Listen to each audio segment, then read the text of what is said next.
7. On nobody. Repeat. Echo Station 3TA. Do you remember at Star Wars Celebration when Daisy Ridley came walking out on stage and like dozens of fans clapped? Like, yeah. People were not excited about that movie. People were actually like shocked, bewildered. We weren't. Yeah, bewildered. We actually knew it was happening. We got the scoop. We got the leak. So, we reported it to you guys. Thank you, Pro. So anyways, now there's massive doubt that the movie is even going to happen. Daisy Ridley, Rey Skywalker, Sharmeen Obaid-Chinoy, who likes to make men uncomfortable. Here is the premise of what's going down right now, so you guys don't miss this. Star Wars Rey movie isn't shooting anytime soon. It actually has a new name. They're calling it Rey Delay because it's been pushed back over and over and over again. One of the reasons they can't film, Nick, is because they don't even have a script yet. And the writer, based on his own words, an update last week, hasn't even started working on it yet. He's thought about it, but nothing, no pen to paper. He's not actively writing the script. Like, that speaks volumes. And then there's an article that comes out. Not an article, but an interview with Sharmeen Obaid-Chinoy. You see it right here. In this interview, she's talking about making the Rey movie. And she says that Rey Skywalker, Nick, is the heart of Star Wars. She calls her the heart of the franchise. And she says, there are people that I'm talking to about this movie. I'm talking to Kathy. I'm talking to Dave. I'm talking to Carrie Beck. I've talked to George Lucas. You know who she didn't say? Stephen Knight. The writer, exactly. She's not said a word. She doesn't mention him at all. And the person that...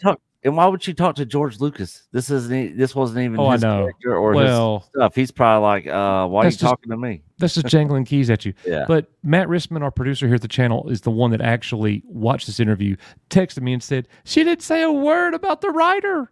Maybe if you're going to talk to somebody about the movie, try talking to him. Yeah. He's writing it. He's the one that needs to be talking to all these people, not her. Exactly. So now it's so funny. They stamped the date down for the movie, and now, brother, it's being released the same day as Dune Part 3. Do you honestly think it has a chance of doing anything like Dune Part 3? No. Not this iteration of Star Wars. No. The thing is, it is Star Wars. There's going to be people that are going to go see it. Oh, of course. We're going to have to go see it to review it for the channel, unfortunately. Yeah. But yeah, it'll end We're up going to buy a ticket to Dune and then go see it. Yeah, exactly. Yeah, that's actually a great idea. Yeah. We'll go buy a ticket to Dune 3 after we've already seen Dune 3, and then we will go and watch this movie. Yeah. So look, undoubtedly the movie is going to have to change dates if the movie even happens. That's the ultimate question I want to ask you. Now there's another report saying that the Rey film is plagued with drama. Kathleen Kennedy is trying to salvage the flailing Star Wars project. It says things aren't going so well behind the scenes of Daisy Ridley's return as Rey, a new report claims. While the Star Wars franchise has thrived on Disney Plus in recent years, no, it hasn't. Yeah. No, it hasn't. It's dying. Yeah. Thanks to the likes of The Mandalorian. Okay. All right. So they went back to Mando. That's true. Yeah, it's been notably absent from the big screen for nearly 5 years since the Skywalker Saga ended with Star Wars Rise of Skywalker. But the Skywalker Saga didn't end because apparently the Rey movie is being helmed as episode 10. Oh, jeez. So they're just Skywalker continuing. Saga ended with Return of the Jedi. Exactly. So, as confirmed earlier this year, Pedro Pascal will reprise his role as Din Djarin in the Mandalorian Grogu movie. Showrunner Jon Favreau is set to act as director and has written the film alongside Lucasfilm's chief creative officer, Dave Filoni. So that's the movie coming out. But let's get into this Rey stuff. What isn't quite as much of a sure thing, however, is the next Star Wars film. Which one's going to be next? At last year's Star Wars Celebration, Kathy Kennedy confirmed Daisy Ridley will reprise her role of Rey.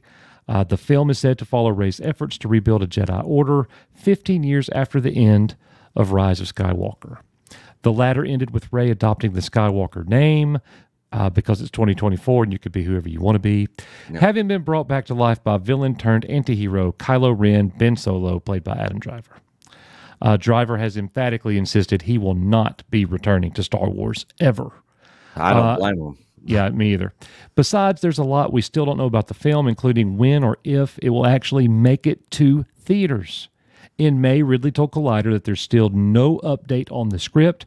That has not changed yet, Ridley said when asked whether she'd seen the story yet. However, she did add that this is imminently about to change.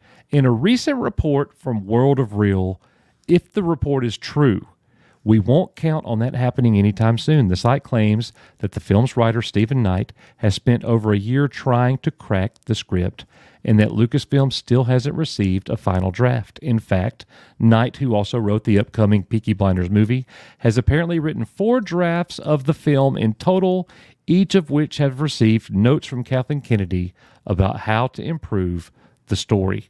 There is massive doubt. There's massive doubt right now that this movie is even going to happen. And Nick, I don't know. I mean, as a Star Wars fan, it doesn't need to happen. No, absolutely not. And the thing is, if Stephen Knight's getting has done 4 drafts and is getting notes back from Kathy every single time, I'm telling you right now, it is only a matter of time before he quits this project and we hear Stephen Knight has left the Rey movie project over creative differences. Yes. That's what we're going to hear. And he's going to join the graveyard of all the other writers and directors fired by Kathy Kennedy. Yeah. Where's the Lando movie or show? Aren't we supposed to get that? And a droids one with the R2 and 3PO? Patty Jenkins. Yeah. It goes on and on. The list goes on and on and on of the people who have actually been actively hired and working on something and it doesn't come out. And here's the thing. Star Wars is not in the kind of position right now. Maybe they're actually realizing it, Nick. The Acolyte has been so bad. If your next movie is going to be Rey, how dumb can you be? That's like the worst plan you could come up with. Yeah. I mean, it's just as bad as letting this Acolyte show happen. I mean, what a dumb idea to do this and put these people in charge of a Star Wars show. Awful. And, you know, they'll just keep learning their lesson and people will still keep not giving them money and they'll keep losing money for Disney. You know, and Bob Iger will keep allowing it to happen. And they'll keep saying it's being review bombed. They'll keep saying it's the toxic fandom. If you actually gave us Star Wars that we liked, you would be rewarded. Yeah. I mean, at this point, I would settle for something that I just liked. That I was like, yeah, I liked it. Bro, it was good. It's so funny you say that, man, because 9 days ago, the great Tamura Morrison was interviewing at a fan expo in Sydney, and again he says into the camera in this interview, I want to be making a Book of Boba Fett too. I've prodded them, other people need to prod them, we want to do it, but right now nothing. And that's the thing. I cannot believe I am in a position now, Nick, where I'm sitting here thinking, I actually wish they would make the Book of Boba Fett season 2. Yeah, because when the show ended, I was not feeling that way. No. And the thing is, if they did a second season and actually fixed the character, it would be like so weird to watch that season 1 and see him basically be a bitch in it, you know. And then pretty much go on to be a badass in season 2. It's like, where was this guy last season? That's why season 1 was so weird for us, because the Boba Fett that we got in Mando was awesome. He was wrecking people. Yep. He wrecked like an entire battalion of stormtroopers before he got his suit back. Yep. Do you remember that gaffy stick, man? He was slinging that thing. Yeah. Like, yeah. That was an awesome episode. it really was. liked that. And I'm a fan of Tamura Morrison. I really hope he's able to do it. I really do. I like him, even though I did think he needed to lose some weight in that when he first showed up. But yeah, I like him. He's a little shorter and a little thicker than Jeremy Bullock from 1980. Definitely. But he did hear the fans talking about that, and he did say he started working out. So, and I like that. I respect that. Yeah, I respect that. He didn't call us any names. No, he didn't lash out at the fandom, did he? No. He started. He was like, man, I need to start doing some sit-ups and push-ups. And look, mankind was a heck of a lot skinnier in 1980 than we are now. Oh yeah. No, there's no comparison. Yeah. So, in 1980, I would not have had these cheeks, son. Yeah. Yeah. Three. It would take 3 of me from 1980 to make me now. Yeah. All right, guys. Well, let us know in the comments. Do you think the Rey movie is even going to happen? What do you think about it going head to head with Dune? And what do you think about the fact that Sharmeen Obaid-Chinoy is not even mentioning the writer Stephen Knight? Let us know in the comments. We are You Are Echo Base Network. May the Force be with you. See you on the next one. Bye, guys.